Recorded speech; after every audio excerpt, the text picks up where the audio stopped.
अयोध्येमध्ये राम मंदिर उद्घाटनाच्या निमंत्रणावरून वाद सुरू असतानाच आता राम मंदिराच्या जागेवरून नव्या वादाला तोंड फुटलंय। मंदिराच्या नियोजित जागेपासून काही अंतरावर हे मंदिर उभारण्यात आल्याचा दावा खासदार संजय राऊत यांनी केला आहे।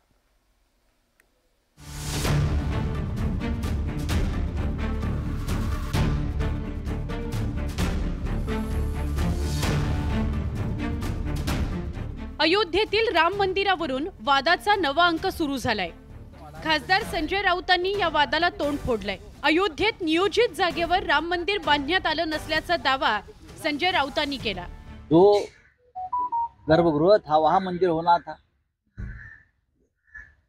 जो हमने गिराया था वहां मंदिर होना था, वहां मंदिर बन गया क्या?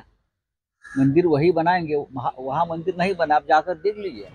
राम मंदिर न्यासनं नियोजित जागेपासून काही अंतरावर हे मंदिर उभारल्याचा दावा राऊतांनी केलाय, तर भाजपनं राऊतांच्या या दाव्याचं खंडन केलंय।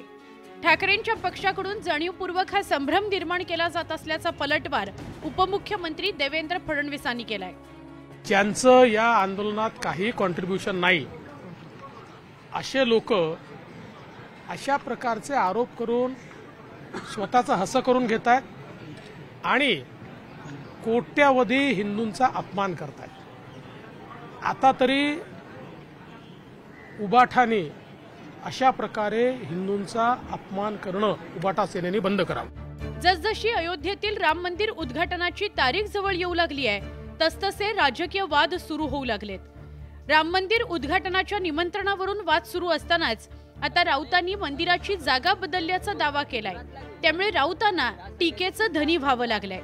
संजय राऊतला मी सांगेन, मी स्वतः त्याच्या तिकीटचा खर्च घेऊन त्याला अयोध्याकडे घेऊन जाईन। त्यांनी पोलीस संरक्षण घेऊ नये आणि ज्या जागी ती बाबरी मस्जिद होती त्याच जागी आमचं राम मंदिर बनतंय ह्याचं स्वतःच्या डोळ्यांनी त्यांनी पाहावं। भांडूपमध्ये बसून एवढे मोठे मोठे दावे करू नये। संजय राऊतांप्रमाणे काँग्रेस नेते दिग्विजय सिंग यांनीही राम मंदिराच्या जागेवरून भाजप आणि विश्व हिंदू परिषदेवर निशाणा साधलाय।